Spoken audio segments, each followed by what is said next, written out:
All right, Mark Deering here from the Adventure Channel. We are doing a new series, and what we're going to do is talk about training. And tonight we happen to be talking about advanced training. We've got David Woodbury, goes by Woody, and new to the area, new to Michigan, comes to us from Spearfish, and a whole different elevation out there, whole different everything out there. Yeah, Spearfish, South Dakota. Way out west, about 10 miles from the Wyoming border. Okay. So, yeah, it's beautiful out there. We were looking at some of the stuff and love to go back there with you, check it out. But so what we're going to do tonight is talk about advanced training. So there's all kinds of people watching this video, all kinds of friends here in West Michigan. There's some of us that just recreational ride. We're going to interview somebody about that and just talk about how do they get ready for maybe just the Iceman, and that's all they do all year. Then we're going to maybe interview somebody who races 5 or 6 times a year and calls that good, and what they might do. And then we've got Woody, who I saw your race schedule. It's pretty big. We'll talk about intense, that. We'll talk about that in a minute. But we wanted to, kind of pick his brain a little bit. And so for starters, why don't you tell us a little bit about your history in cycling and where you've come from? Sure. So let's see. I started off, I was a college track athlete. And then after university, I drank a lot of beer, quit working out, gained some weight, got married, had some kids, not necessarily in all that order, but you get, the typical 20s. late 20s, early 30s, and moved out to Spearfish, South Dakota, and I had, there was a race that went down there. It was called the Dakota 5-0, and I heard there was free beer and a fun event and live music and all that kind of stuff. So 2016, I went down, checked out the Dakota 5-0, saw a bunch of 40, 50, 60-year-old guys in good shape, finishing, and I thought, this is maybe a sport I should check out. So I went down to my local bike shop. The only bike I'd ever bought was like a $200 Walmart bike. So I thought, maybe there's, $500, $1,000, I don't know. Yep. And I walked in and I was looking for $1,000 bike, and the guy was like, yeah, you're at the wrong place, buddy. So came right out and said that. Yeah. So anyways, I walked out 2 days later with an $1,800 Spearfish Salsa. That was my first bike. Nice. And that's how I kind of got into it. Just putzing around the Black Hills, single track, doing a few different, I didn't do any events to start off with. I actually did the year after that, I did a ride across the country. Wait a minute, I didn't even know this. Yeah, so I actually was for Camp Native, a startup business that I was doing. Okay. And I was riding all the way across the mountains, and I actually broke my collarbone on that ride, but I got 1,800 miles into it. Holy cow. Bike packing, and I had a support vehicle doing video and all kinds of stuff. Yeah, so it was pretty cool. I have not seen this video, or we got to see some of this. Yeah, so I rode from Spearfish across Wyoming, through Yellowstone, up through Glacier National Park, over to Idaho, down sort of the front slope of Idaho, and right before Boise is where I crashed and broke my collarbone. But so that was the end of the ride. But like I said, it was a lot of miles, a lot of elevation climbing. Broke my collarbone, got off the bike again, got out of shape for a few months, and then in 2019, I decided I would do my first real race, which was a gravel race. Okay. And I trained for like 3 weeks prior, and I just decided I'd do 100 miles a week on the gravel bike. And how long was the race? The race was 75 miles with 5,000 feet of climbing. It's a nasty climb. It's like straight up and then straight down. Okay. But I did okay. It was cold weather. I think I finished, top 40 percentile or something like that. Sure. It was like 5 hours and 15 minutes. But from there I was like, well, I can do 100 miles a week, so I'll just keep doing the 100 miles a week. So I kept doing it. And then I got the racing bug, so I started entering races, and then I started looking into training and all this kind of stuff, and here I am today. Okay, and this is good for me to hear too, because I knew some of that, but I forget how recent it is. You know, 2019 is not that long ago. Yeah. And so for that to be one of your first races, or, you know, so to say, one of your first races, and knowing where you're at right now, this is gonna be interesting. How did you get from where you were at in 19 to where you're at now? Because where you're at now, you know, you're newer to Michigan, but you're already bumping heads with some, not literally, but you're already bumping bars with some pretty big names. So let's talk about that transition from, you know, hey, my first race to what, and you got the bug. Yep. What did you start doing? And you have a little, like you said, you have some college athlete mentality too. So did some of that come into play, and what happened there? Yeah, I think the first thing was the consistency piece for me. So it was 100 miles a week, and I really just kind of stuck to that for, I don't know what it was. It was probably close to 6 months before I had a week where I didn't hit that 100 miles a week.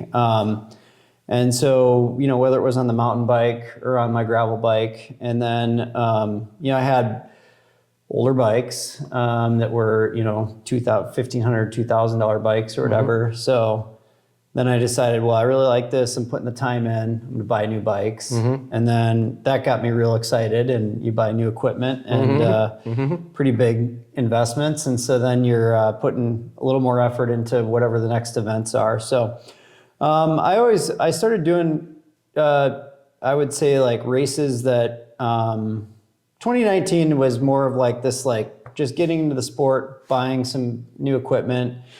2020 was, all right, I'm going to do like a real race series and go after a few things. And so I did the Dam, Day Across Minnesota. It's a 240-mile gravel race. Okay. So it was something that kind of scared me, you know? So every year I try to pick one thing that's kind of scary. Yeah. But then it makes you train up to that big event. Sure. And so the Dam was that one. And it's funny because I did the Maadahay 2 weeks before the Dam, and I should have been worried about the Maadahay. That's a harder race than the Dam. Okay. That's a 100-mile mountain bike race in western North Dakota in the Badlands. Okay. And it's like 10,000 degrees. Okay. There's no shade, and you're in the desert basically, and it's nasty, and it's these repeat, like just steep intervals. So it's 13,000 feet of climbing over 10,000 miles. Okay. And the climbs are all like 15-20% gradients. You said 10,000 miles. How many miles? Over 100 miles. 108 miles, 13,000 feet of climbing. Okay. Yeah. All right. So that was 2020. Doing kind of two big events, which I did some other events around that. Being out in the western part of South Dakota, eastern Wyoming, there's not a ton of events like there is in Michigan. Like you can pretty much race bikes every weekend here if you wanted to. Which is good, right? To a degree. Yep. So I mean, it's pretty cool. That's the difference. But I did some traveling, and I would pick, I picked a couple of races that I'd go to. I went down to South Carolina, raced down there, raced in Utah, raced in Arizona, Colorado, Wyoming. All in 2020? Or no, 2020 and then 2021. So going into 2021, I'd started to move up the ranks, had some pretty good results, amateur results. And I got my brother-in-law drunk at a bonfire, so he sponsored me. That's awesome. Thanks, Nick. I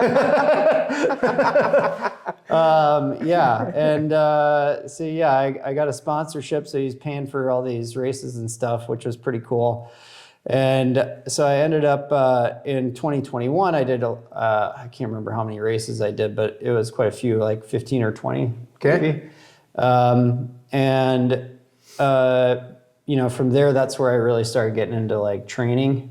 Specifically for like periodized training, using TSS and training peaks and things like that, so that I could try to peak for certain events, because there was no way to like really be consistent and perform at your top level at every race. So you had to really pick and choose which ones you're going to try to go after. Now we're getting to some of the nuts and bolts of this. So I think what some of the folks are going to want to hear is so there's once again, there's going to be a spectrum of people watching this, and then there's even a couple people that chimed in on a couple of questions they wanted me to ask. I just threw something out there that see if everybody had any questions. But like you just said, so when did you say, holy cow, I found Training Peaks, and did you buy a plan? Did you buy a coach, or did you hire a coach? Talk about that a little bit. Yeah, I think like most people that get into the sport, you start watching what other people are doing, and then like looking at influencers in the sport. So for me, I was watching a lot of Dylan Johnson's training videos. Yep.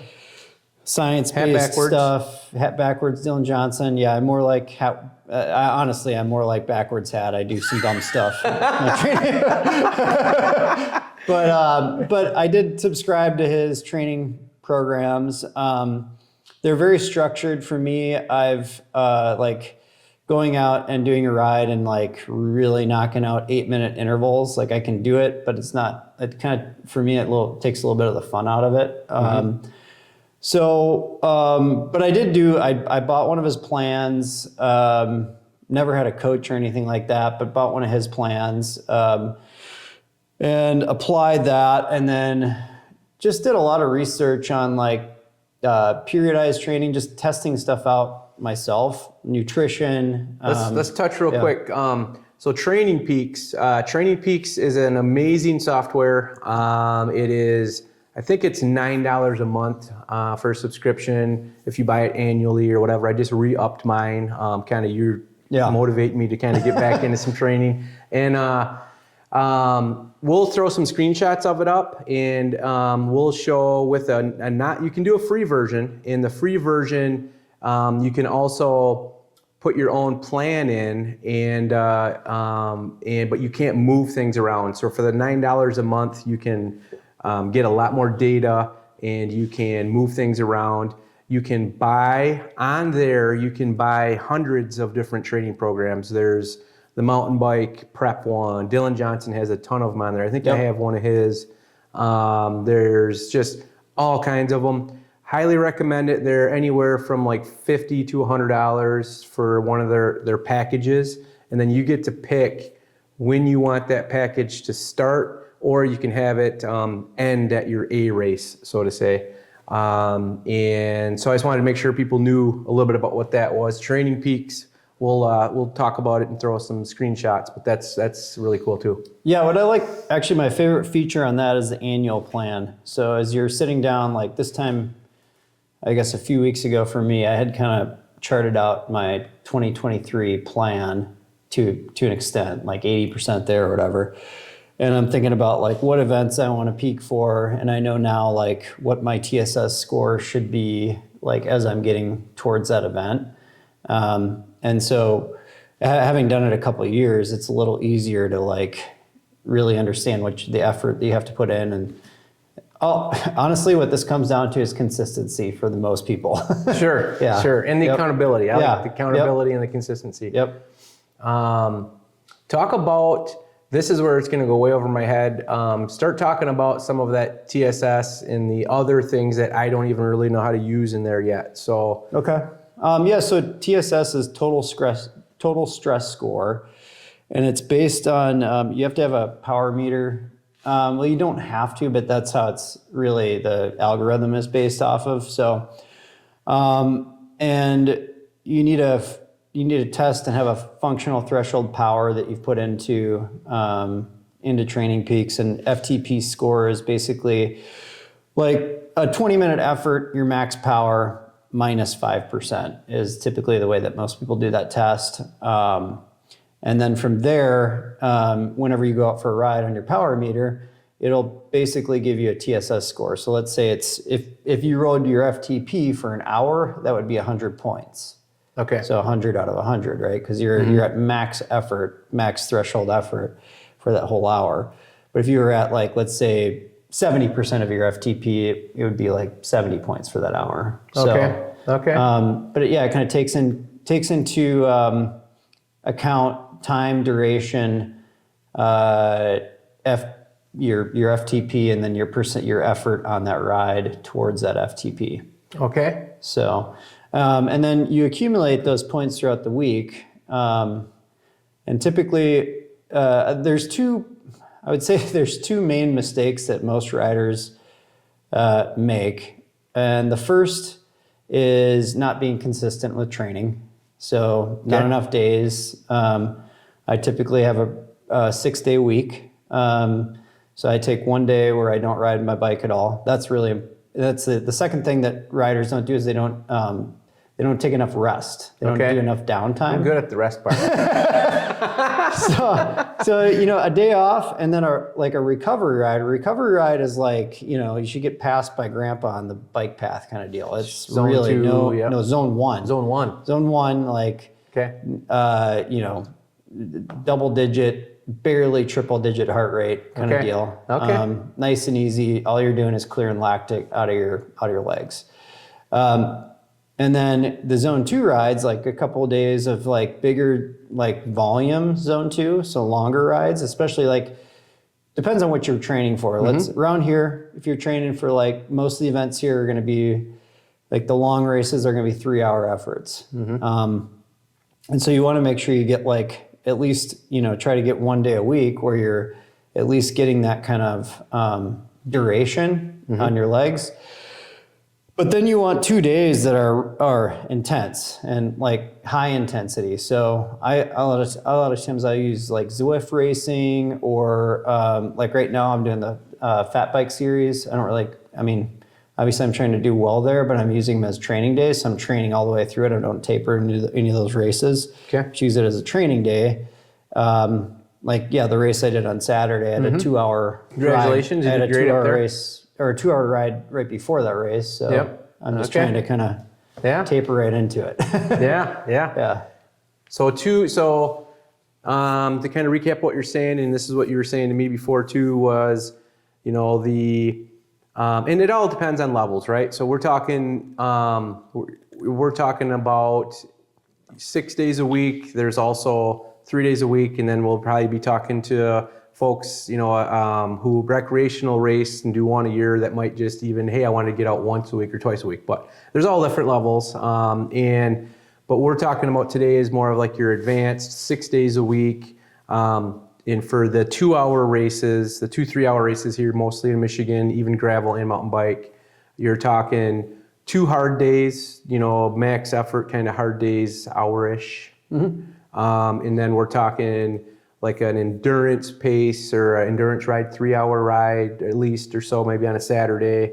Yeah. And then with your buddies with some efforts, maybe, and then 1 or 2, where's my numbers at here? A couple more, what else from there? I do, so the way I structure my week is 1 off day, so 1 day off the bike, and then I go hard intensity, and then I go zone 2 with some duration, and then I go recovery day, and then I go hard intensity, and then another zone 2 bigger ride. Okay. And day off. So it's 2 recovery, 3 days, day off, basically. Sure. Something like that. Okay. And it's life gets in the way, and so you have to, maneuver some of those around a little bit, but I always try to make sure that that's typically the framework of a training week. And I will say this, anybody can do 6 days a week on the bike if you care about it and you want to do it.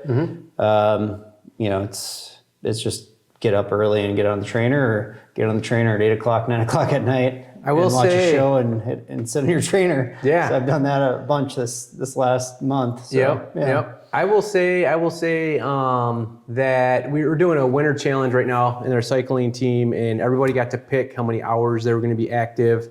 And so I for the winter, I picked maybe an hour more than I would have normally picked, just to kind of push myself a little bit. And so now I'm like, I was telling Brad and a couple of these guys, where it's the first time, this is gonna sound sad, but it's the first time that I've actually done like 2 workouts in a day, and it's and after I do it and I realize I have time for it, the time excuse is BS. The time excuse is BS. I used to say this to the kids when they were growing up. You have 8 hours of sleep, and then you have 16 hours of daylight. Or not literally, but 16 hours to get things done.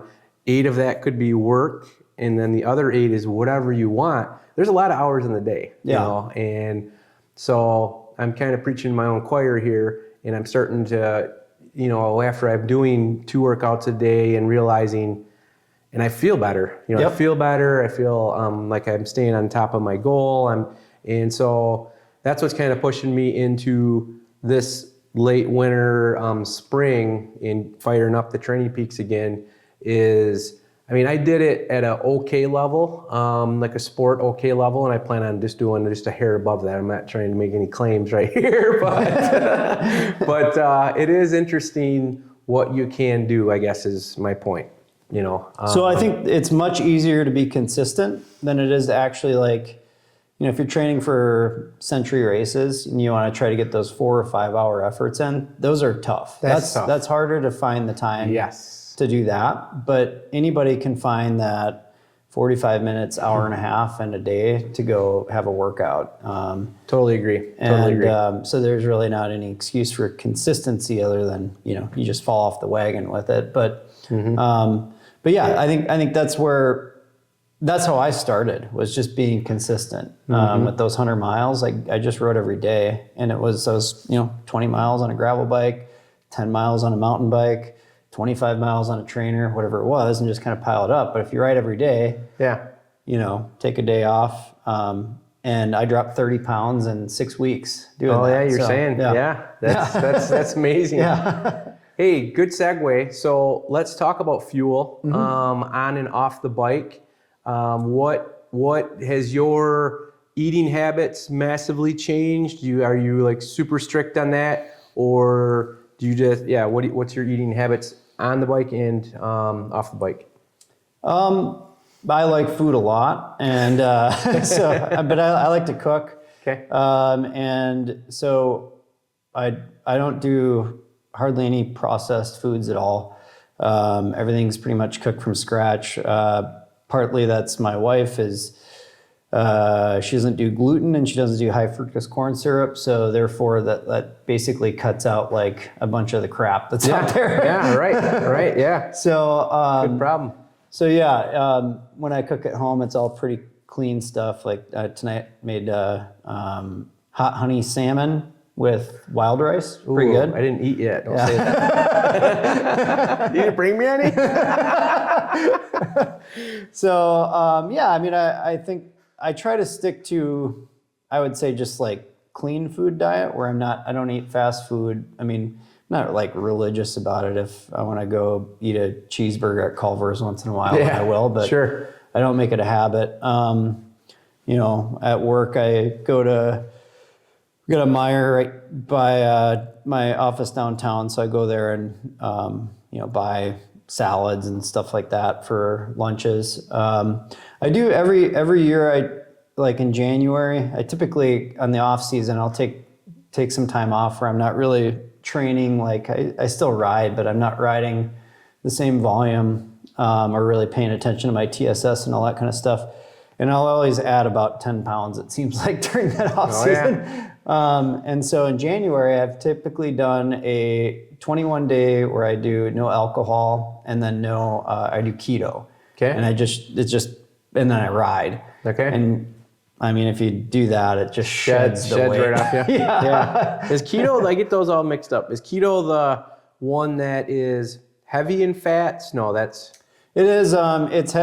It's basically like protein and vegetables. That's what I do. It's just protein and vegetables, and it cut out 50 grams or less of carbs a day, which is really hard to do. Okay.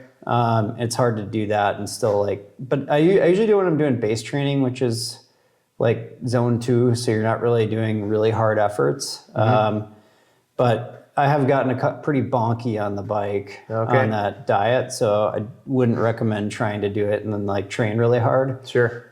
You have to kind of time when you're going to do it to have it pay off. But yeah, so I did that, and nutrition on the bike. I do I've done a lot of stuff. I was actually a partner in a company called EndurElite. We did all the marketing and built the site for them. And so they do a lot of the stuff with like the Tough Mudders around the country. Yep.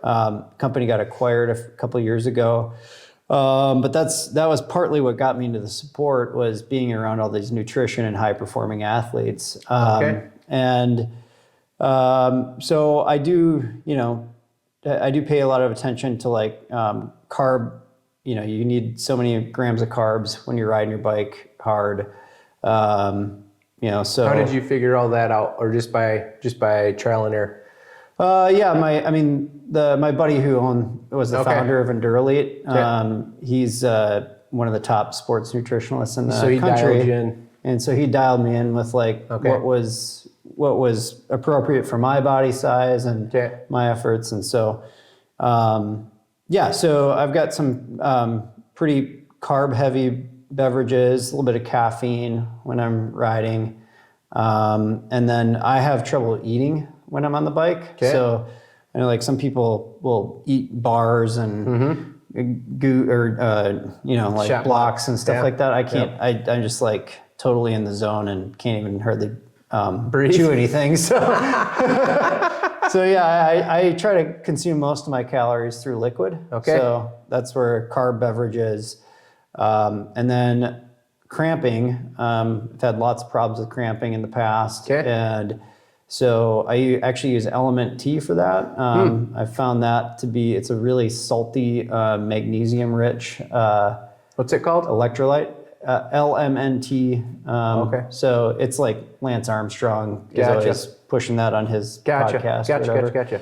But yeah, that's a pretty good one that I've had some success with. Knock on wood, I haven't had cramp issues in a while, but when you have it, you're like, give me a pill, give me whatever, let's figure this out. And then it usually happens a couple races in a row. My first Michigan race, I cramped worse than I've cramped ever. Wow. And it was the humidity here. There was a change in like the whole, I wasn't used to the humidity, and I was losing so much more sweat than I lost. It was a century ride. And I was just, I remember you talking about did not hydrate appropriately for weren't you like fully locked out? Like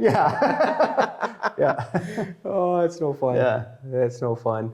So you're over that though. You figured out how to in Michigan. Well, I don't know. We haven't had humidity in like 6 months, but we'll figure it out this summer, I guess.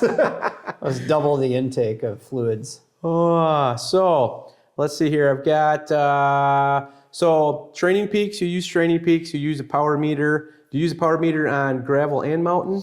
I do. Yeah. Okay. Not on my fat bike. I could. A lot of people do the pedals. So then they can just switch the pedals out. I use cork power meters. So it's on the So and now what's your thoughts? I've heard different, and mountain biking, especially if you're doing a longer mountain bike ride or whatnot, that you can still, I guess what I'm trying to say is I've got a power meter on my gravel bike. So I like seeing the averages for those 2-hour rides, whatever. On the mountain bike, there'll be so many spikes and the weighted. How does that work when you're in the trail? Is the weighted amount about the same as it would be on the gravel, or much different? So for example, it depends on, because if you're racing gravel, there's all kinds of attacks, right. So I end up seeing, I think your point is normalized power versus your consistent, like your average power is different. Normalized power is taking out your zeros. So it's basically omitting any zeros. So when you're going downhill. Is that normalized or weighted? I get those two confused. I think that's normalized. So when they take out the zeros, that's your normalized power. But I think Strava calls it weighted. So it's really kind of the same thing. Gotcha. Yeah. That's where you're probably getting that term from. Gotcha. Okay. Yeah. So for those listening, once again, that is probably, level 3 of this thing is where you can really geek out with data, and I like actually geeking out with data, even if I'm not, fully going to be, heading towards this, going to win a race thing. I still like the data, and you can really, I've been doing it and showing you guys like holy cow, 17, I was doing decent, and having that data to look back on and what did you do to get there? All these devices that collect data, the heart rate monitor. So I haven't heard you say much about that. I used a heart rate monitor. I still use it periodically.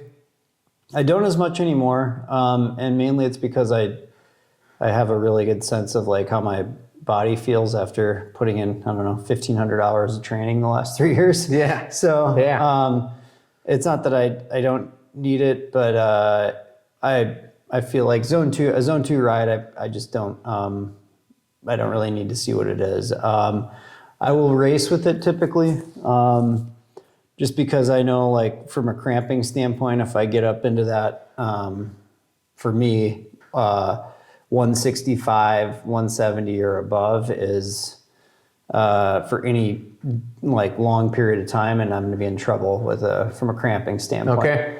So I'll mostly just look at it from that standpoint to make sure I'm not redlining for too long. Yeah, I mean, that's the other thing with consistency, though. It's pretty amazing how fast your heart rate will come back down once you kind of settle back in. I've noticed that,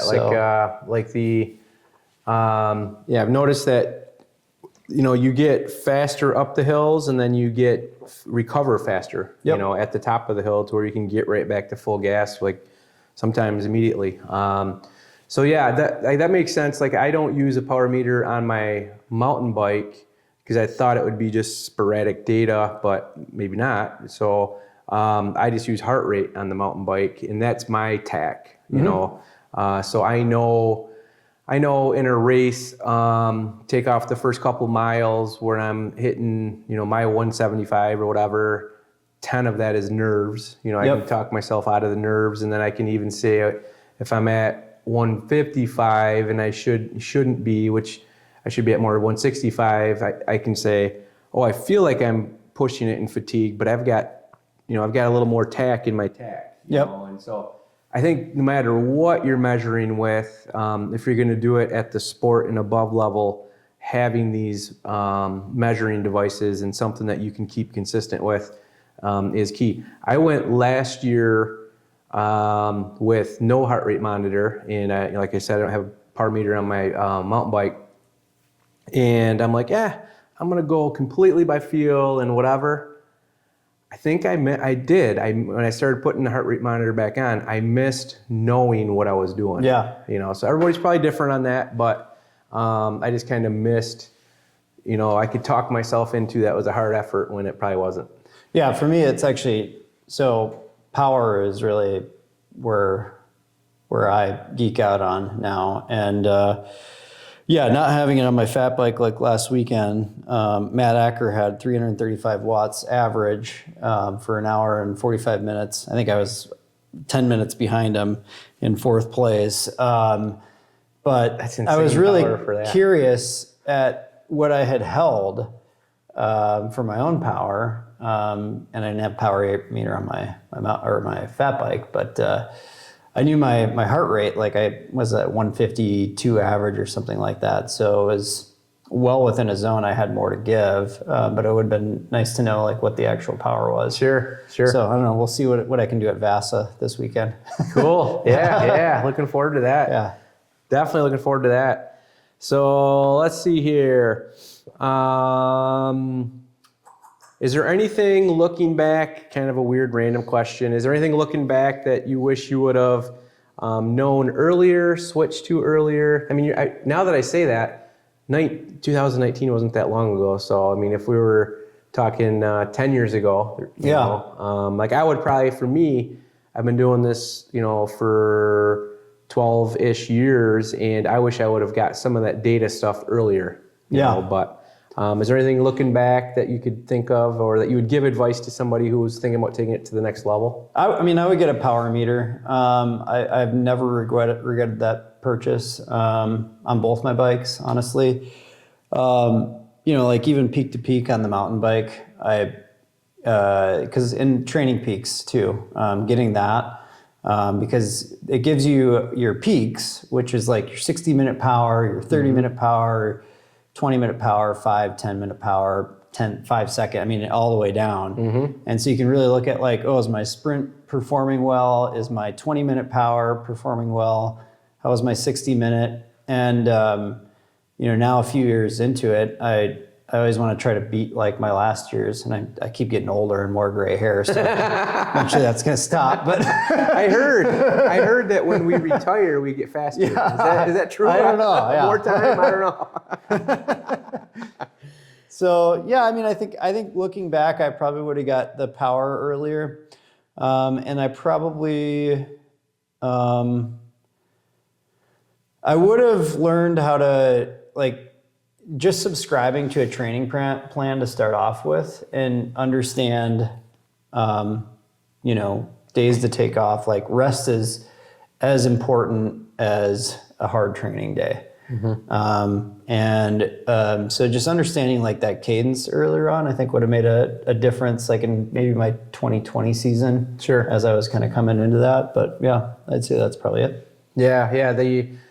For me and probably a lot of the sport guys, the tough part is balancing the fun rides mixed with like the have to rides, when you're training.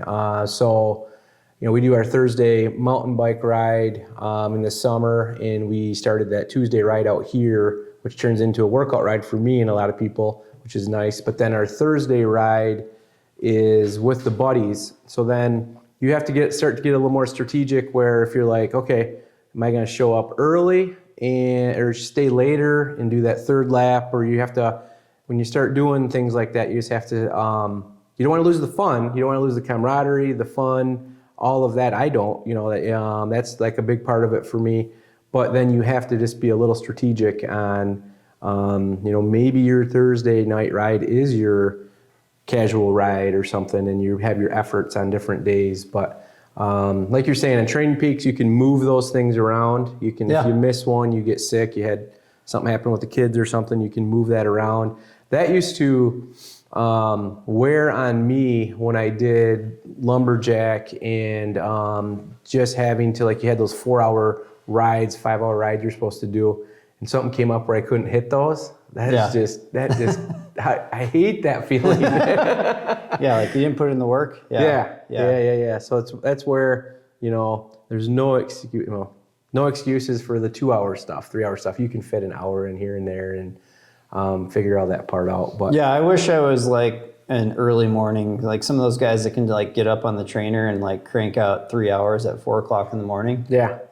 That's not me. But what time does Heath do his earlier in the morning? We got Heath on the team. He's a crazy Zwift guy. Ian, crazy Zwift guy. Those guys. Yeah, my buddy Carl back in Spearfish is 15 hours a week on Zwift. Oh man, it's pretty intense. Yeah, but it pays the dividends. It definitely pays. And so on the bike training, let's talk about, I think some people had some questions, and I had this on here already. What about like weights, yoga, cross training, any of that type of stuff, or what do you do? I broke my back in college football, so I can't do a ton of I've never been able to do a lot of mobility type stuff, or which I probably should do a little more of that, but it's kind of painful for me to do it, and so I'm not very flexible. And then from a weight standpoint, I can't do a ton of like heavy weight, but I do try to do. I have a rowing machine, so I try to do some rowing, and then I try to do some lighter weight work once or maybe twice a week. I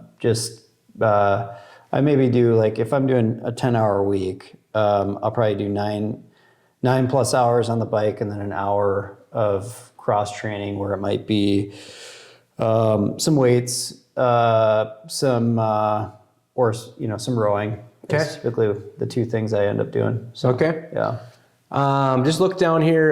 Brent Lubin had a question on Facebook here. He said, I'd be interested in hearing his opinion on how a rider can tell if he's lacking in the aerobic system or the anaerobic system. Well, I mean, I think that pretty much comes down to Aerobic system would be how long you can hold power for. And a lot of it's pretty easy to know where you're at there because, go out and do a 3-hour ride and watch your power kind of fall down. Okay. And see how far that decline is. Anaerobic is really talking about your 30-second sprint, maybe 1-2 minute efforts, maybe up to a 5-minute effort max. But you can test those out pretty easily. And what I would try to do is do if you're doing your hard days, maybe do one day that's anaerobic, meaning you're doing 2-minute, 3-minute full gas sprints, taking rest, and then, as many repeats, maybe 8-10 of those on a ride. And then on another day, do more of your aerobic, which is going to be towards your threshold or zone 3, and do 20-minute efforts on that and see where your gaps might be. 9 times out of 10, I think people don't train enough to be to a point where their anaerobic is what actually hurts. For example, at the fat bike race this weekend, I came out in 12th wheel, and there was a pile up, and 8 guys got up gapped, and I missed it. Was off the bike, and I just decided I would settle into my own race and slowly work back, and I ended up pulling 4 guys back in. Why? Because their aerobic wasn't at the level mine was, where they're start falling off. Sure. As they're getting tired and their power is falling down. But mine stayed pretty consistent throughout the whole race because I kind of knew where I needed to be. Sure. Yeah, I saw your second lap standpoint. time. Your second lap time was much better than the pack for that pack. Yeah. Yep. Which was the same. It was basically the same as my first lap time. Sure. And then my third lap time fell off. I ended up riding with another guy, and there was a 3-minute gap to the top 3 and 3 minutes behind us. So we just ended up chatting. Sure. Yep. Yeah. Yep. Okay. This one we may have already covered. This is from Mike Aldrich. He said, ask him to get stronger on the bike, what specific weight training exercises, how often per week should you target these? I find personally difficult to add more training specifically off the bike for workouts because he has back issues. He had a big back issue after Iceman, and let's see. But you kind of answered that. You kind of already answered that, but go for it. Yeah, I mean, I would spend more time on the bike, to be honest. If you want to get better at the bike, I'd spend more time on the bike. Sure. And if you're at 10 hours a week or something like that on the bike, and you want to cross train a little bit, do some leg, I do light squats, lunges, and then I find we ignore our core a lot, and you use your core a lot. Yeah. Racing, so rowing, abs. I've got a roller, so I'll get on that and kind of roll around and do some stretches on that too. Okay.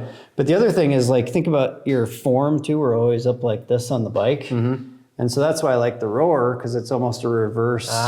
You're opening that back up, so I found that helps my back out actually quite a bit. Okay, that's good for him to know. Yeah. Like the plyometrics, I've heard different people talk about plyometrics, and basically non-weighted stuff, box jumps, like you say, lunges and things like that. It's amazing what you can do without even weights. You can do a lot of stuff that strengths. Yeah. Yeah, you can go up to Deering's place and chop some wood too. There we go. Sign up below. Sign up. There's a timesheet. Oh yeah, that's true. Anything like that, throwing logs around is good. I get a pretty good core workout doing wood. I enjoy doing it too. It's fun. Too. Yeah. Me too. It's frees the mind. Yep. So, all right. Well, anything else that kind of is a great kind of overlook of your where you've come from, where you're going. Actually, let's talk about this. your race plan this year. I mean, it's going to be too long to list, but it's big. Yeah. So what's your races? You're doing a ton of races this year. Yeah, I think to summarize it, I'm doing the Shorts Fat Bike Series, and I'm doing that just to use that as kind of training, my build training plan up into the gravel season, which is going to be kind of my primary race season. And that'll be, I think I have 9 events scheduled in the Michigan Gravel Race Series. I'm doing the long events. Again, I choose to, I think where gravel went is we had these like super ultra long races. Mm-hmm. The reality is that unless you're pro and you have the amount of time to like train 15, 20 hour weeks to put into it, most of us don't have those really long rides you can put in. So I always like to do 1 or 2 of those a year just to, have it. But I'm not worried so much about the performance because I don't have the time to train aerobically for the back end of those. Sure. So the long series is perfect though for me because I can do a 10-hour week, and should be about a 3-hour effort, and that'd be, I should be trained up where I can feel pretty good for the whole race and have some juice in the tank at the end. So yeah, the gravel races, and then I think I've got a few mountain bike races in the fall. And then my big one this year that I'm aiming for is called the Black Hills Expedition. It's going to be my first bike packing That's race. this year. Yeah, that's this year. I thought that was 2024. No, it's this year. It's September. Okay. So talk about that one. Yeah, so Black Hills Expedition is it's 465 miles of single track, 51,000 feet of climbing. And it's an amazing route through the Black Hills of South Dakota. I've ridden, 80-90% of the trails already just because I lived out there. Race director's an awesome guy, former Coastie, Coast Guard. I'm former Coast Guard as well. Cool. So anyway, and I've done a couple of short bike packing stuff with him as well. But so I'm looking forward to that. That'll be... I'm shooting to do it in about 4 days. Okay. 4 days and change, I'll say. 120 miles a day? 120 miles a day and about 12,000 feet of climbing back to back to back to back. Okay. Yeah. And it's bike packing, so you're staying in the woods. Yep. So it's totally unsupported. And you can, if there's a mechanical or something like that, you can get maintenance from a local bike shop. Okay. But that's you can't, you can't have somebody coming out resupplying fuel or anything. Sure. There's a couple of stops along the way. I mean, this is very remote. It's, there's a few, well, the first part, so it's in reverse this year. So they've never run it this direction, but the route that they're going, it's like 150 miles or something like that to the first service. Okay. So, I mean, you're in the woods for... Wow. So first service you road may or not... what do you mean first service? I mean, like the first service. Oh, okay. Like you were on single track with no gas stations, no places to stop. Wow. Yeah. Wow. That's what's cool about the hills. Like, I mean, we literally have hundreds of miles of single track. Cool. Yeah. I want to get out there. And like we were kind of talking about, I thought that was 2024, and we were saying, I'll go out there with the Polaris Razor and we'll follow around and shoot video drone. No, that sounds like we got to get out there and check it out. Yeah, that's 4 days. Okay, so yeah, you guys will be huffing it a little bit too.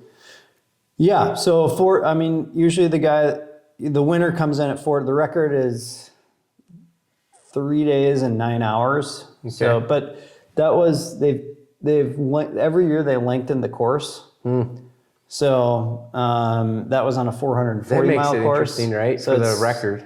465 now. There's asterisks next to all these guys' names. Pretty much. I mean, it's just like, it's not really about the race. It really is about the experience of being out in the hills and, just seeing what you can put your mind and your body through, I guess. How many people sign up for that one? Not a lot. There's not a lot of idiots that want to ride about 465 miles. Typically like 25 or so, and maybe like 15 people show up. Okay. The rest of them forgot to train. And there's or maybe whatever. 4 or 5 people that finish every year. Wow. So, yeah. Wow. Yeah, I mean, it's, it's probably like Margie Gessick times 4, if you think about it. Yeah, yeah. I mean, elevation. There's some like serious hike-a-bike bouldering type stuff going on there too. In some spots. Like he sends you through a creek, so you're, walking through knee-high water, and yeah, it's a lot of that stuff. And then there's a buffalo herd. You got to go through the bison herd. Custer National Park. So yeah. I think you sent something over, and I think I saw pictures of that. Yeah, I mean, when you're out there too, you have and you're staying the night out there. So, you're literally have to be self-contained. You have to be able to have the bivvies and the everything to self-sufficient, which is a whole nother thing, being able to eat and build your little fire, stay warm. I mean, and bike race. I mean, that's we got a whole lot of mountain lions out there too. So. Yeah, that sounds a little sketchy. I've been watching Alone. Amy and I've been watching Alone, and so just put eyeballs on the back of your helmet because they won't come get you from behind. Did you know that? Did you know that? Yeah. If you put eyeballs on the back of your hat or your helmet, the cougars won't come from. They want to attack you from behind, but if they don't think that that's from behind, they won't attack you. So if I go out there and visit with you, and you see these back here, that's what I'm doing. That's what I'm doing. Oh, well, thanks for spending some time with us. And ask some questions below if you got some questions for him. And he's going to be out here. He rides with us on Tuesdays in the summer, and then he'll be all over in the parking lots this summer too. So welcome to the community. That's awesome. Yeah. And great addition to the cycling community. We do have I was going to ask you this earlier.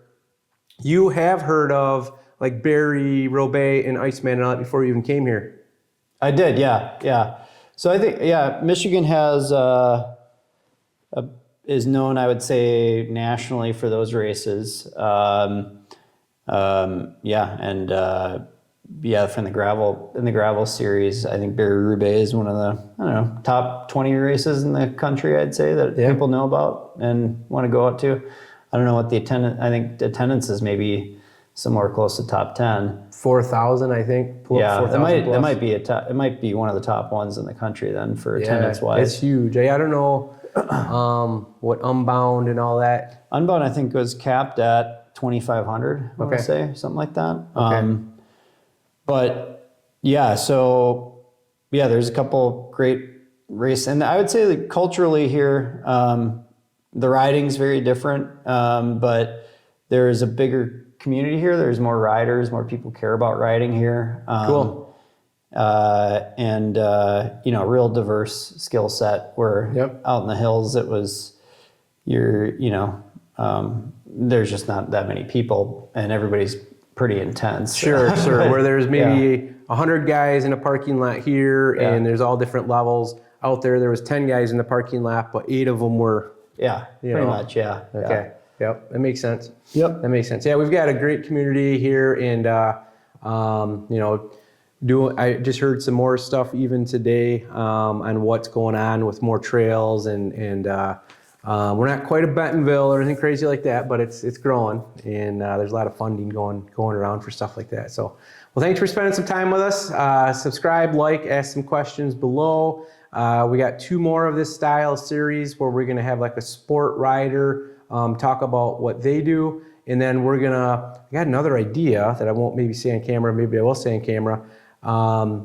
As somebody who barely races at all or hasn't raced at all, I'm actually thinking about maybe doing a little series around getting that person to like race Iceman for the first time ever. That'd be cool. And follow, Alexi and those guys just did it with a few people for Unbound. And should call it Off the Couch. Yeah, off the couch. Yes, exactly. Couch to 5K, or whatever, couch to, couch to Iceman. But so we're going to interview different styles, so stay tuned and looking forward to it. Thanks for spending time with us.